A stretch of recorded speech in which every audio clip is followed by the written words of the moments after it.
I am writing this from my own perspective. My spouse, a stunning 29-year-old, informed me of her desire for an open marriage, a wish for connections beyond our own. Her clarity made it unmistakable. Initially, I orchestrated a lavish meal at a restaurant we both cherish. I ensured every detail was flawless, from the crisp white linens to the exquisite wine selection. I even presented her with a diamond pendant she'd been coveting, a piece that set me back nearly a grand. Little did I know, I'd soon be looking to recoup that expenditure. Throughout the dinner, I sensed her unease. Our typical easy banter felt strained. She appeared preoccupied, her gaze flitting about as if searching for something, or someone. Her usual steady look at me was replaced by a distracted, unfocused one. Finally, after the entrees and additional wine, she voiced her thoughts. Darling, I've been pondering something for a while, and I believe it's time we discussed it. I carefully set my wine glass down, the act performed with a deliberateness born of apprehension. What topic could she be broaching? Her tone had shifted, adopting the seriousness she reserves for weighty matters. My mind raced, speculating on her words. Was she about to reveal her readiness for parenthood? We'd previously discussed it, agreeing to postpone until our careers and finances were more secure. Given that we'd reached those milestones, I was thrilled at the prospect of expanding our family. However, her averted gaze hinted at a different subject. Typically, when discussing the initiation of a family, one is brimming with joy, unable to tear their eyes away. But that evening, something felt amiss. Sweetheart, we need to have a conversation, Andrea initiated, her expression grave, signaling this wasn't a routine chat. I've been reflecting extensively, and this is crucial to me, she continued, her voice slightly wavering. I need to explore my identity outside of our relationship. I believe it will ultimately make me a better partner for you. I was floored, my thoughts swirling. What are you implying? I queried, striving to maintain a steady voice. I leaned in, attempting to meet her eyes, but she avoided my gaze. I desire to see other individuals, Rob. I want us to be accepting of this, to prevent future hurt. The revelation struck me forcefully. My heart thudded, and I felt my face flush. What do you mean by other people? I pressed, needing explicit clarification. My voice had risen, infused with a blend of incredulity and fury. Are you referring to dating other men? She hesitated, biting her lip. Yes, that might be a component, she finally admitted. The room seemed to tilt around me. You're informing me that you wish to date other men, and you anticipate my acceptance? I couldn't suppress my overflowing frustration. Andrea, how could you deem this acceptable? She reached across the table, attempting to grasp my hand, but I withdrew. I love you, Rob. That remains unchanged. I simply need to delve into this aspect of myself. It's something I must do. Her words felt like a profound betrayal, and no matter how calmly she attempted to rationalize, I couldn't comprehend it. As we remained seated, the restaurant's ambient noise faded into the periphery. I grasped that our lives might be irrevocably altered. What on earth are you suggesting, Andrea? The astonishment was evident in my voice. You wish to have an affair, and you expect me to simply acquiesce while you consort with other men. Good grief! My words were louder than intended, and I felt the stares of fellow patrons. Lower your voice, darling, Andrea hissed. We don't need the entire establishment eavesdropping. It dawned on me then. She'd deliberately chosen this bustling restaurant, assuming I wouldn't cause a disturbance in public. She'd manipulated the situation, and I was completely blindsided. My stomach churned, and I felt nauseated, as if I might be sick. The only question I could muster was, why, Andrea? Why other men? I persisted, demanding answers. What does explore yourself even signify? Are you stating you wish to be intimate with other men? Are you leaving me? She gazed at me, her eyes gentle yet resolute. No, Rob, I'm not departing. There are numerous reasons I feel compelled to do this. Please trust me when I say I love you profoundly. You're my soulmate. I envision a future with us, growing old and establishing a family. But presently, there are elements I'm lacking, aspects I need to discover about myself. I'm requesting just a few months to explore this. Afterward, I'll be entirely yours again, I assure you. Her words were intended to be comforting, but they lingered between us, heavy and fraught with uncertainty. Could I truly accept this? Could our marriage withstand it? The thought tormented me as I sat there, attempting to process her request. This had to be the most devastating scenario imaginable during our 5th anniversary celebration. My spouse blindsided me by declaring her intention to begin seeing other men. She anticipated my mere acceptance, nodding as if all was well, and promised that afterward, everything would revert to normal, as if nothing had transpired. She even asserted it would enhance her wifely qualities. I was rendered speechless, my mind a void, and I struggled to breathe, feeling as if I were trapped in a surreal dream.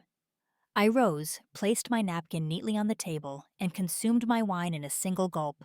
Without a word, I set down the glass, turned, and exited. "Darling, where are you going?" she called after me. "I'm unsure," I responded without turning back. "But you should probably hail a cab." I exited the restaurant, located my vehicle, and simply drove. I had no specific destination. I simply needed to escape. My head throbbed, the pain emanating from the back of my skull and radiating throughout, making it difficult to concentrate on anything else. I drove aimlessly, lost in the engine's drone and the blur of passing streetlights. Time and location had lost all significance. The following morning, I awoke in my car, my head pounding, my surroundings unfamiliar. I exited, stretched, and surveyed my surroundings, attempting to convince myself that the previous night had been a nightmare. First and foremost, I urgently needed to relieve myself and procure a large coffee. I also needed a strategy before I could even contemplate returning home. After attending to my needs behind a nearby bush, I re-entered the car, started the engine, and set off in pursuit of that much-needed coffee. I discovered a small diner, ordered breakfast with my coffee, and sat down to deliberate. Allowing my wife to engage in relationships with other men was unacceptable. It would undoubtedly signify the termination of our marriage. Despite her words the previous night, I couldn't dismiss the feeling that she wasn't the woman I believed I'd married. Perhaps she was experiencing some sort of crisis, conjuring up notions that were completely detached from reality. I'm no mental health professional, just a man immensely perplexed at present. I checked my phone, which I'd switched off sometime during the night. Upon powering it back on, I observed several texts and missed calls from Andrea. She was concerned about my whereabouts and well-being. At that moment, I didn't feel prepared to return home or converse with her, but I knew I couldn't avoid it indefinitely. I decided to postpone responding to her messages. After consuming several cups of coffee and devouring a substantial breakfast of eggs and bacon, I formulated a rudimentary plan for my next steps. It was time to confront the situation awaiting me at home. When I pulled into the driveway, Andrea rushed out, her face etched with worry. "Darling, where were you all night? I was terrified, imagining you'd been in an accident or something worse," she said, attempting to embrace me. I stepped back and stated firmly, "Andrea, I need to shower and freshen up. Afterward, we need to sit down and genuinely discuss this exploring yourself concept you mentioned last night." I walked past her and proceeded directly to the bedroom to change out of the suit I'd been wearing all night. I indulged in a lengthy hot shower, using the time to rehearse my intended words. Doubts swirled in my mind. I had to ascertain whether I still had a wife, or if this was her method of bidding farewell. Perhaps this was merely a test of my commitment. Attempting to comprehend her thoughts was driving me to madness. I loved her, without question. I'd married her, hadn't I? We'd had a grand, beautiful wedding and celebrated with a European excursion. I'd never even contemplated being with another woman. I was fully committed. But now it seemed she wasn't aligned with my sentiments. Fortunately, we didn't have children, which simplified matters somewhat. Whether or not that would change depended entirely on how the subsequent days and weeks unfolded. After changing into fresh attire, I proceeded to the kitchen to prepare another coffee. I grabbed a notepad and pen, noticing Andrea seated at the kitchen island, her gaze fixed on me. I attempted to appear composed, but internally, my emotions were in turmoil. Coffee in hand, I took a seat opposite her. All right, Andrea. Could you please reiterate why you desire to pursue relationships outside our marriage? Andrea looked directly at me and stated, Darling, I need to experience validation as a woman. Right now, I don't feel my needs are being fulfilled. I wish to explore what those needs are and determine if I can find fulfillment independently. So you're uncertain about your needs and you're seeking to discover them, I summarized, striving to maintain a steady tone. Also, are you planning to distance yourself from our relationship temporarily to find what you're seeking? No, darling, I won't depart. I'll remain here, in our home, with you, Andrea responded promptly. However, I require the freedom to establish my own schedule and proceed at my own pace. When do you envision embarking on this exploration and adopting your new schedule, Andrea? I inquired. Well, I suppose any time would be suitable, she responded, a hint of uncertainty in her voice. Do you concur with my decision? No, I don't concur with any of this, Andrea, I stated firmly. When we married, we vowed to be partners and lovers for life. Now you wish to seek other lovers. What am I supposed to conclude? It feels as though you're withdrawing from our marriage. Darling, it's not like that, Andrea said, her voice laced with frustration. I need to find a connection that's been absent for a couple of years now. Our lives have become solely focused on work. I don't feel cherished by you, as I did when we initially married. Appreciation? My goodness, everything I do is for you, I retorted, feeling my anger begin to surface. I've been working tirelessly to provide for us and to construct the future we envisioned when we married. We've nearly paid off this house, for goodness sake. I knew I had to address the most pressing concern.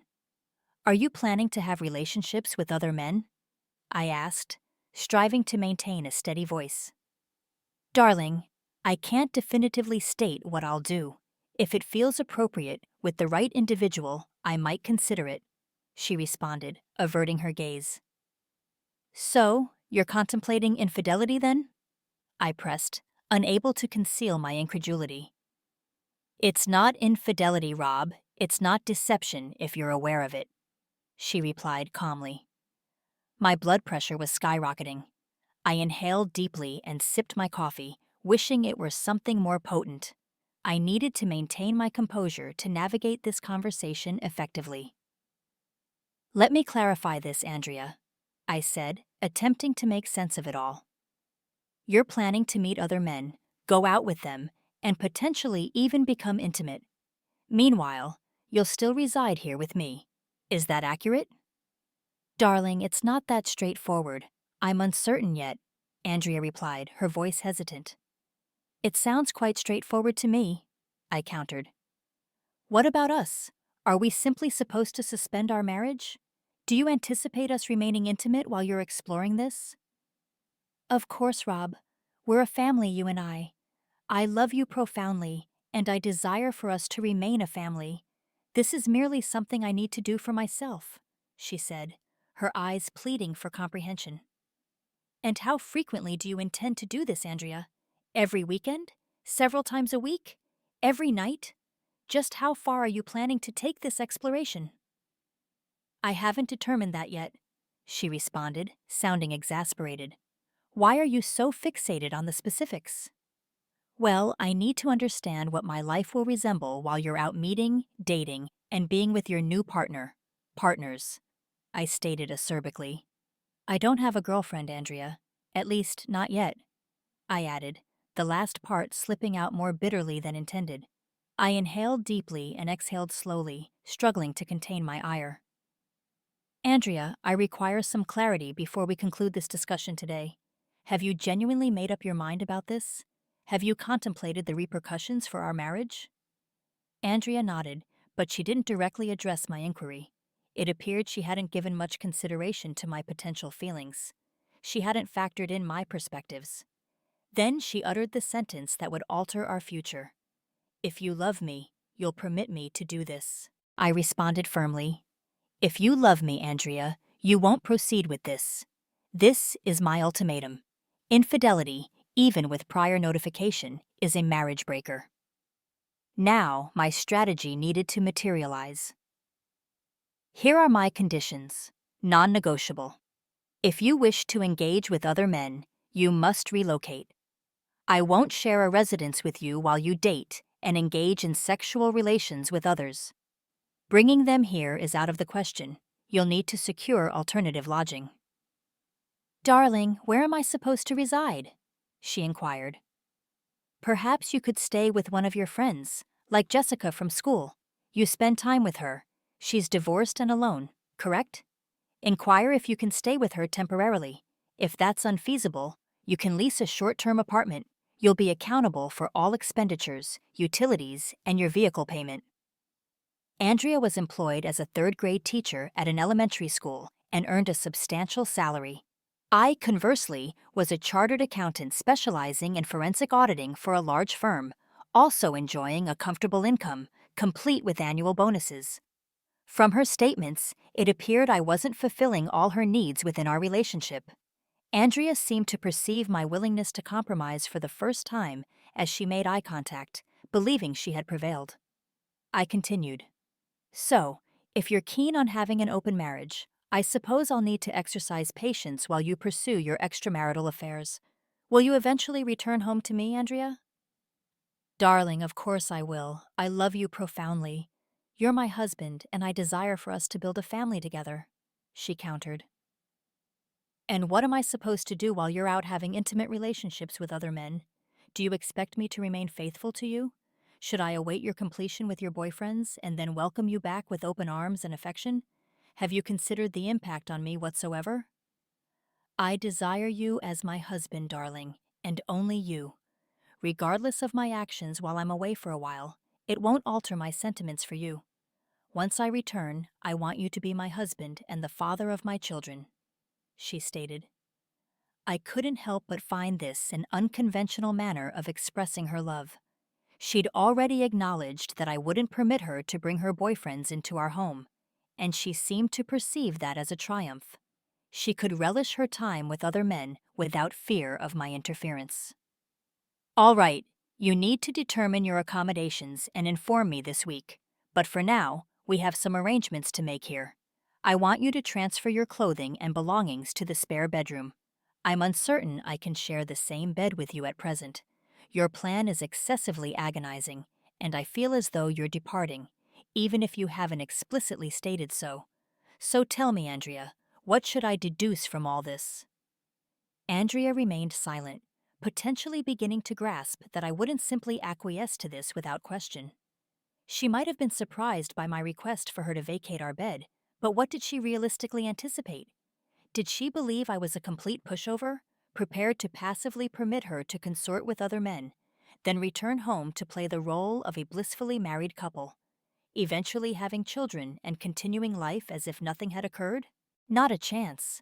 Andrea happened to be friends with another teacher, Jessica, and I suspected that some of these misguided notions might be originating from her. Jessica, a divorced fourth-grade teacher at the same school as my wife, was caught cheating on her husband with multiple partners, resulting in her being ousted 2 years prior. At 35, Jessica was an attractive woman with an alluring physique. Unfortunately, she had a penchant for sleeping with any man who offered a smile. I harbored a strong suspicion that Jessica was influencing Andrea's yearning to explore herself before initiating a family. For me, the reality was straightforward. If Andrea explored excessively, there wouldn't be a family, at least not with me. All that would remain was a dissolution of our marriage. I rose from the table and began walking away. Andrea questioned, "Is that all, Rob? You desire me to relocate?" "Yes, for now. Don't misunderstand me, Andrea. I don't desire you to proceed with any of this. We made a pledge of monogamy when we married, and you're intending to breach that commitment. So what precisely do you anticipate me to do? Do you believe I'll simply sit idly by while you engage in relationships with other men? Or if you desire an open marriage, then I suppose I'll have the same prerogative." Andrea was rendered speechless, and I departed before our discussion escalated into a shouting match. I grabbed my car keys and exited the house.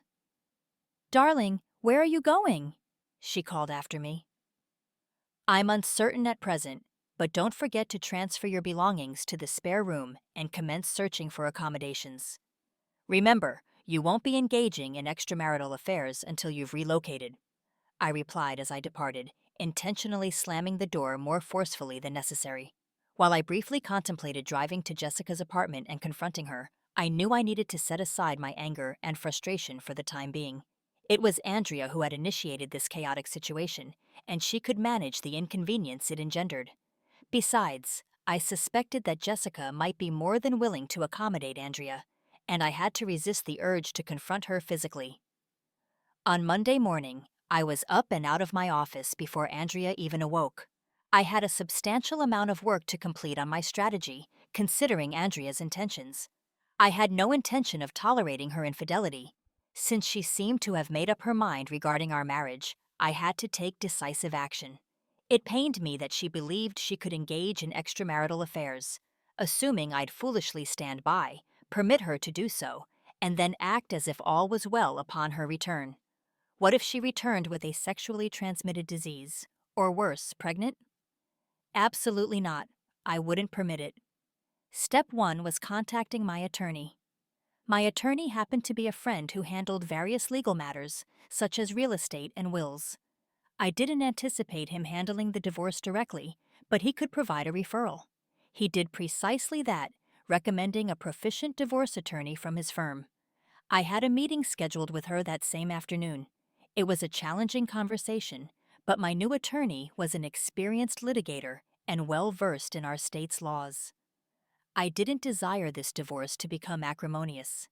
In fact, I was content with an equitable 50-50 division of our assets. Neither of us had possessed much when we married, and we both labored diligently to construct a comfortable life together, until now. Thus, I was amenable to dividing things equitably. I wasn't completely devoid of compassion, and battling over assets would only prolong the divorce proceedings. The assets weren't worth clinging to if it meant dealing with a disloyal spouse. The requisite paperwork would be prepared and held until I possessed evidence of my wife's infidelity. Until then, this was merely a preliminary maneuver on my part. The weeks seemed to crawl by. I made an effort to minimize my time at home, venturing out every evening, primarily to the gym, to alleviate stress. I observed that Andrea was spending a considerable amount of time with Jessica. On Thursday, she informed me that she'd be staying with Jessica for a couple of weeks until she secured more suitable accommodations. I knew it would be a convenient arrangement for her to be with her boyfriends without any interruptions from me. It seemed as though Jessica might be entertaining her own boyfriend concurrently, transforming it into quite a predicament. This situation was simply incredibly chaotic. On Saturday, a mere week after commemorating our 5th wedding anniversary, my wife made her determination to engage in extramarital affairs evident by packing her belongings into her car and preparing to depart. However, she hesitated just prior to her departure. "Darling, I don't wish to leave. Are you absolutely certain we can't find a way to resolve things so I can remain?" she implored. "I love you profoundly, and I genuinely desire to enhance our marriage." I couldn't help but feel exasperated as I responded. "And Andrea, if you truly loved me and desired our marriage to improve, you wouldn't proceed with this. I do desire for you to remain here, at home, with me. But I cannot condone you being intimate with other men while still being my wife. I love you, but I won't tolerate that. If you won't consider attending marriage counseling to address our concerns, I'm uncertain what else I can express. So please depart." While she loaded her belongings into her car, I went to the hardware store in my own vehicle to procure new locks for the house. I replaced 3 locks and altered the security code for the garage door opener. Throughout Saturday night and all of Sunday, I remained at home, staring at the walls, hoping that Andrea would regain her senses and return. The subsequent week proved to be exceptionally challenging for me. I frequented the gym daily and resumed running in an attempt to alleviate my stress. At times, I found myself sinking into profound depression, yearning to approach Andrea and implore her to come back. Intellectually, I still struggled to comprehend the fact that my wife was abandoning me to engage in extramarital affairs while we remained married. It made me feel like an enormous failure. Was I genuinely so deficient that my wife was willing to openly exhibit her infidelity? Apparently, that was the reality. I turned to the internet to research the psychology of infidelity and the reasons spouses cheat on each other. I was astounded to discover that approximately 40% of married individuals engage in infidelity. What was even more astonishing was that nearly 90% of them opt to remain in their marriages. Frequently, infidelity is tacitly tolerated by the other spouse, particularly when children are involved, making it simpler for them to accept the unfaithfulness and continue as if it weren't occurring. Many wives who cheat assert that they still love their husbands and families but seek excitement outside the marriage, something they perceive as lacking at home. Numerous women who engage in affairs express that their homes demand a significant amount of exertion. The daily grind of maintaining a family, juggling children's activities, and dealing with mundane chores render sex and intimacy with their husbands dull. They yearn for excitement with a lover who focuses solely on them, without immediately discussing children or errands after intimacy. Perhaps the key to a successful marriage lies in treating one's wife as if she were having an affair, minus the divorce, simply relishing the physical aspect. I contemplated the notion of attempting to court my wife at the club she and Jessica frequented. Individuals engage in affairs for a multitude of reasons: a dearth of sexual fulfillment in the relationship, an absence of passion, or a loss of connection between spouses, sometimes even as retaliation for their partner's infidelity. Some women contend they cheat to salvage their marriages, though I'm skeptical of that assertion. Nevertheless, it's what researchers studying marital infidelity have reported. Marriage is intricate, and relationships necessitate effort. Open marriages, where both spouses consent to having other relationships and sexual partners, seldom endure in the long term. Emotional attachments develop, feelings are inevitably wounded, and most couples ultimately divorce. Polyamorous marriages are equally complex, particularly when children are involved. The threat of introducing a sexually transmitted disease into the relationship is a constant apprehension. Personally, I believe monogamy is the optimal approach in a marriage. If both partners don't concur, they should reconsider their commitment to each other or seek different individuals for a relationship. Did I neglect my wife and drive her away? Did I fail to provide her with sufficient attention while I concentrated on constructing a life for us? Was I mistaken? I'm uncertain. What I do know is that I felt despondent about my wife abandoning our home to engage in extramarital affairs. She sought elements she believed I wasn't providing, but I didn't perceive her actions leading to an enhancement in our marriage. And so the subsequent week elapsed slowly once more. I refrained from contacting my wife, and Andrea only dispatched one text, requesting that I forward her mail to her new address. Her communication offered no indication of her desire to salvage our marriage. It was purely transactional. Clearly, she was actively pursuing her plan to find a boyfriend, or possibly even two, for some enjoyment. The thought crossed my mind to trail her from her apartment to where she and Jessica were headed, simply to ascertain whom she was meeting. I drove past the apartment multiple times, but resisted the urge to stop. I realized I couldn't subject myself to that. I needed to allow her to make her decision, or she would never genuinely be my wife again. With each passing day, the likelihood of her returning diminished. Furthermore, the longer the situation protracted, the less inclined I was to accept her back. A month elapsed with minimal communication between us. Then, unexpectedly, Andrea appeared at the house unannounced.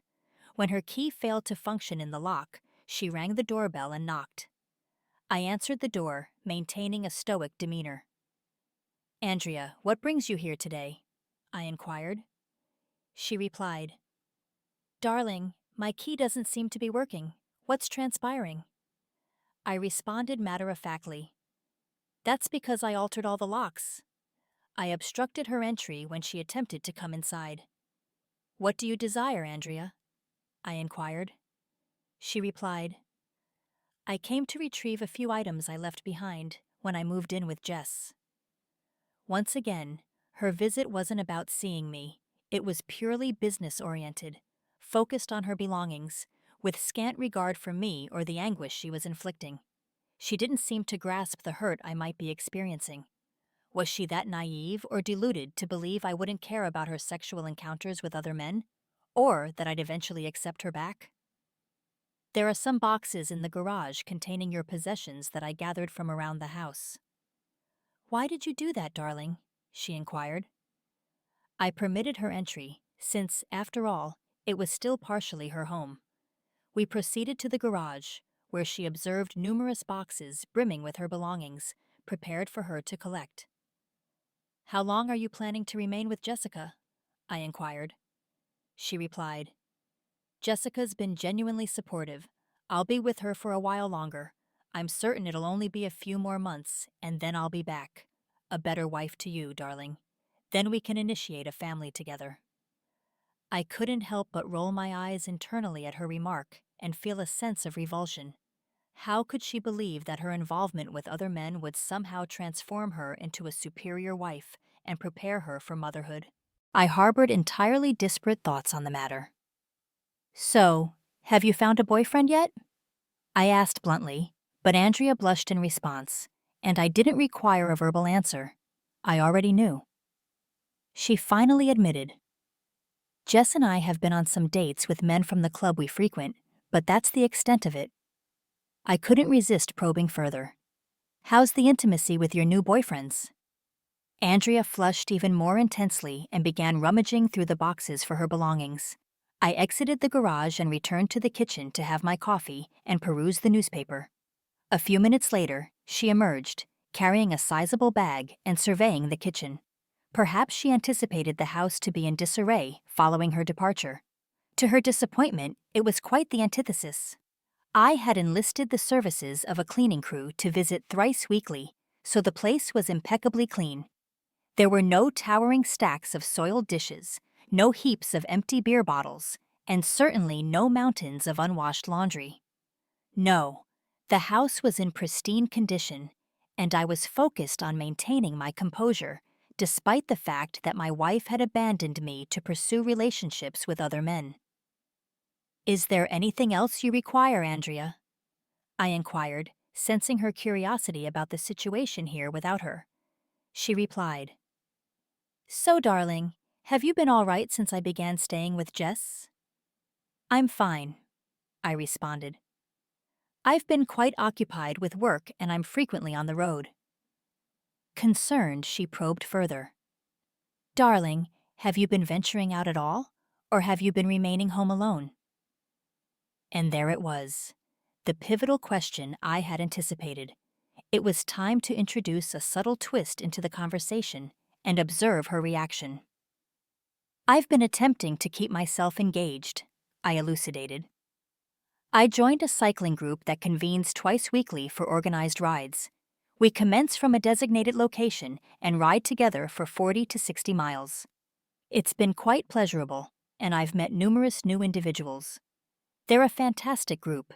Typically, we proceed somewhere for a beverage and a burger afterward, as all that cycling truly stimulates one's appetite. I made a conscious effort to maintain my distance from excessive alcohol, as it wouldn't serve my well-being in any capacity. My weight had diminished steadily by 15 pounds in recent weeks, partly attributable to exercise and partly attributable to the stress her actions had inflicted upon me. Regular physical activity was perhaps the sole element preventing a complete psychological breakdown. She responded with a tone that hinted at more interest in my activities than her initial inquiry implied. What I gleaned was that she desired to ascertain whether I had commenced meeting other women. As Andrea drove away from the house, she might have begun to realize that her plan wasn't unfolding as seamlessly as she had envisioned. It was feasible that her devoted husband could meet someone else and decide he no longer needed to remain married to her. Her quest to find a boyfriend to compensate for the attention she believed her husband had failed to provide might carry more substantial repercussions than she had initially contemplated.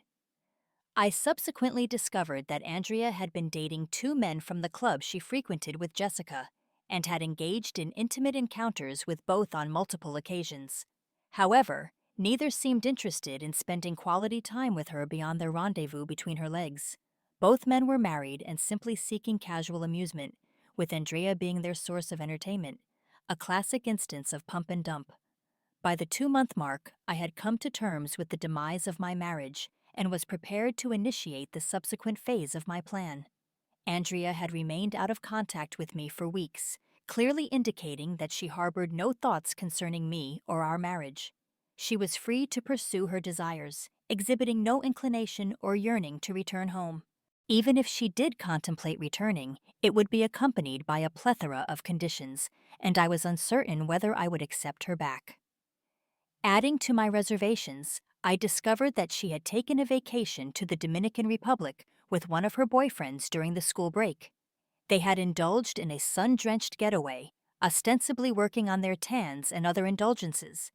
If this was her notion of fortifying our marriage through infidelity, well, it left much to be desired. The influence of Jessica's persuasive narratives, depicting me as a neglectful husband who had disregarded my wife, had taken hold of Andrea's mindset before she decided to abandon our marriage. Now, she resided in a 2-bedroom apartment with her discontented, divorced friend, and her reputation among fellow teachers and family members was deteriorating rapidly. When Andrea's mother discovered that her daughter had ventured to the Caribbean with another man, she contacted me, inquiring about the reason for our separation. She likely assumed that we had been embroiled in marital conflicts. I revealed to her that her daughter had abandoned me to engage in sexual relations with other men, a revelation she found preposterous. I urged her to converse directly with Andrea to ascertain the truth. Andrea's mother engaged her in conversation, asking, "Andrea, why did you depart your home? What's transpiring between you and Robert? Is he mistreating you?"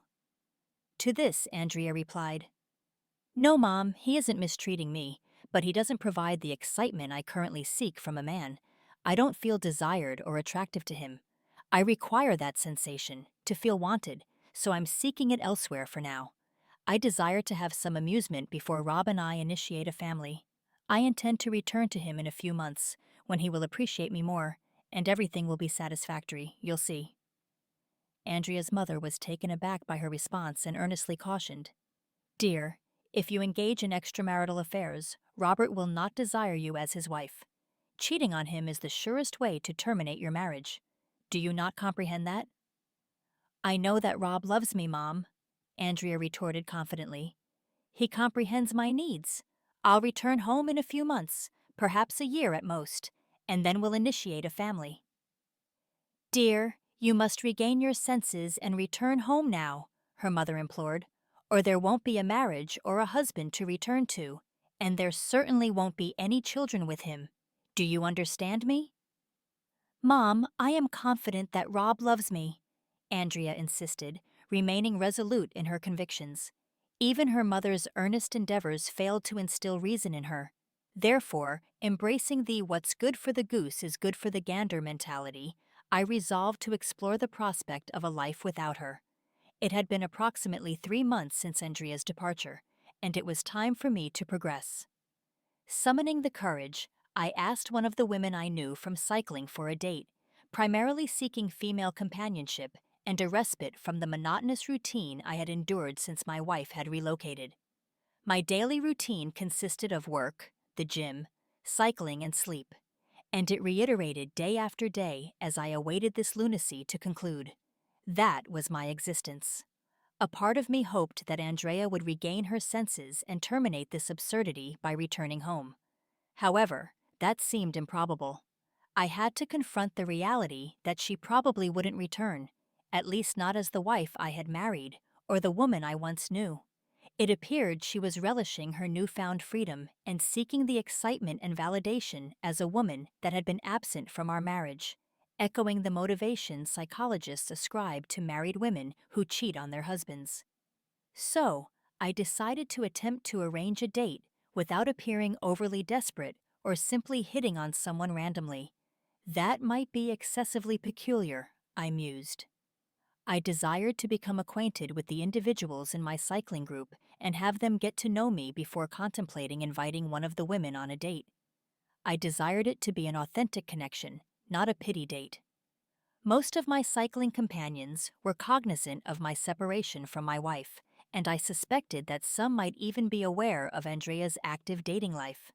In a city not that large, word tends to disseminate. When I asked Diane, one of the women in the group, to join me for tea or a beverage, I was pleasantly surprised when she accepted. I suggested venturing out on a casual Saturday night to a pleasant establishment and planned for us to go kayaking on a nearby lake prior to dinner. I had some experience with kayaking from a few years back, so I knew the procedures. Diane had never kayaked previously, but she expressed her interest, and we concurred on the plan. So, it became a date. We had a marvelous time kayaking, covering approximately 10 miles over about 3 hours. Afterward, we proceeded to a charming restaurant for a fulfilling meal and beverages. I ordered a craft beer with steak and French fries, while Diane opted for white wine with a pasta dish. It was a relaxed and informal setting, devoid of any pressure. We concluded the evening with ice cream from a waterfront boardwalk stand, and I drove her home. I informed her I had a fantastic time, intending to bestow a kiss on her cheek, but she surprised me by leaning in and planting a kiss on my lips. It was a delightful and unexpected moment. I didn't want to appear overly zealous, so I waited until our regular Tuesday cycling meetup to arrange another date. To my surprise, Diane expressed concern that my lack of contact might have meant I didn't enjoy our time together. I quickly assured her that the opposite was true. I had a fantastic time and truly relished our outing and being in her company. We scheduled a Saturday date, this time for a round of golf. I had read online about the delicate balance of texting and calling to maintain someone's interest. Men who excessively message or call women are often perceived as overly needy, which tends to drive women away. So on Friday, I sent Diane a text expressing my anticipation for our Saturday golf game and suggesting a time for me to pick her up, while also offering the option for her to meet me at the golf club if she preferred.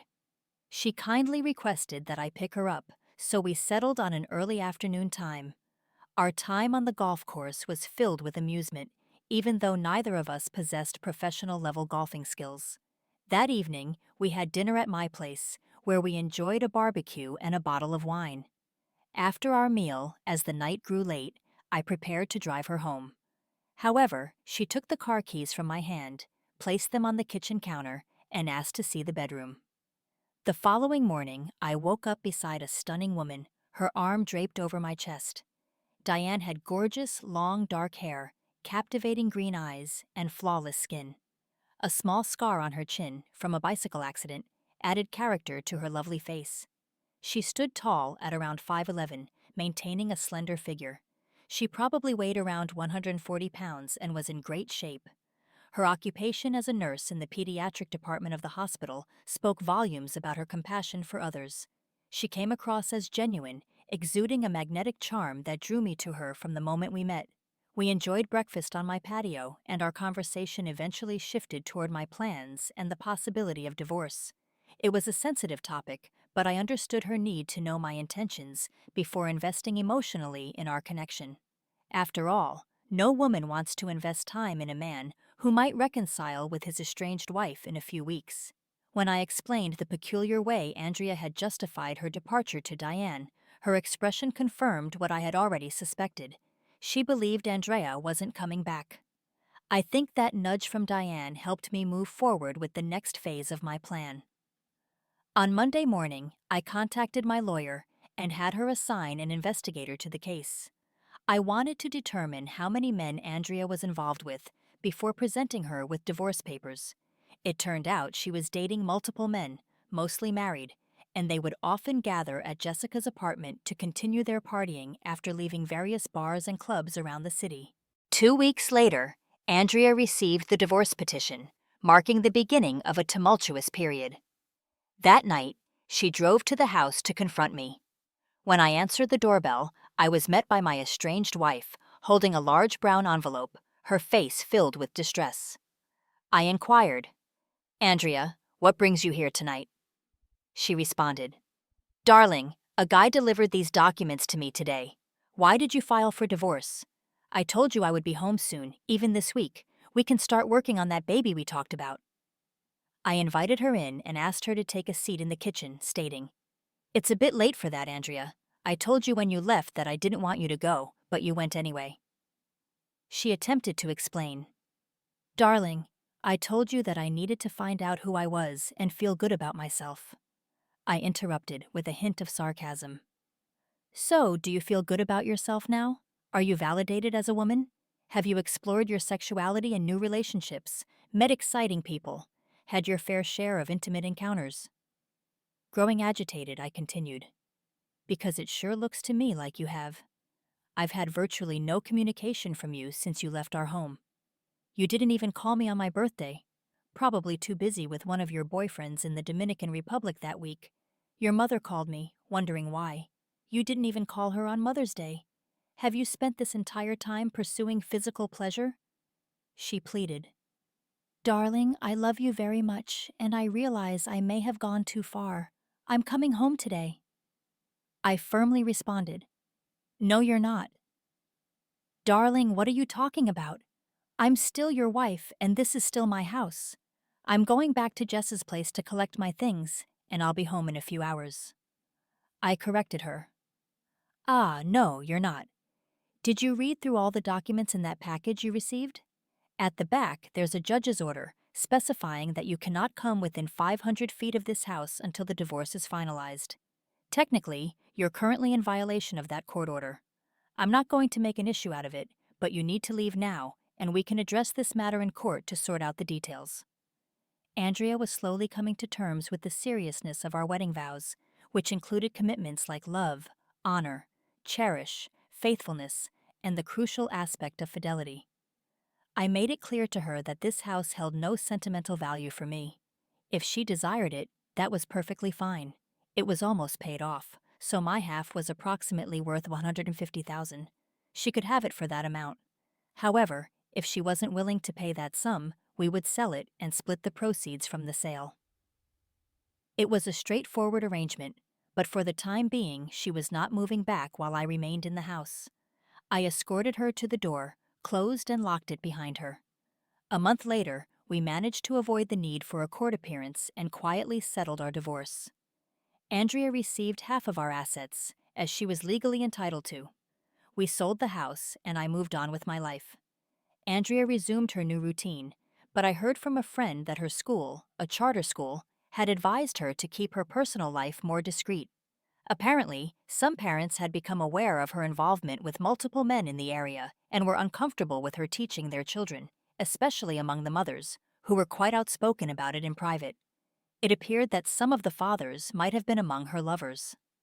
Subsequently, Andrea was diagnosed with a sexually transmitted disease, not life-threatening, but necessitating a year of abstinence. This was not a significant concern, given that she was already pregnant. It seemed that one of her partners had successfully fathered the child. Andrea's negligence in consistently taking her birth control pill, frequent alcohol consumption, and the absence of condom use were contributing factors. The father remained unidentified, but bore an uncanny resemblance to one of the teachers at her school, a married man. My divorce was officially concluded, and I was free from Andrea. It's been approximately a year since all the turmoil with Andrea began. I purchased a new house, received a promotion at work, and most importantly, Diane and I are now living together. We are excited to announce two things. First, we will be getting married this summer, and second, we are expecting to become parents around Christmas.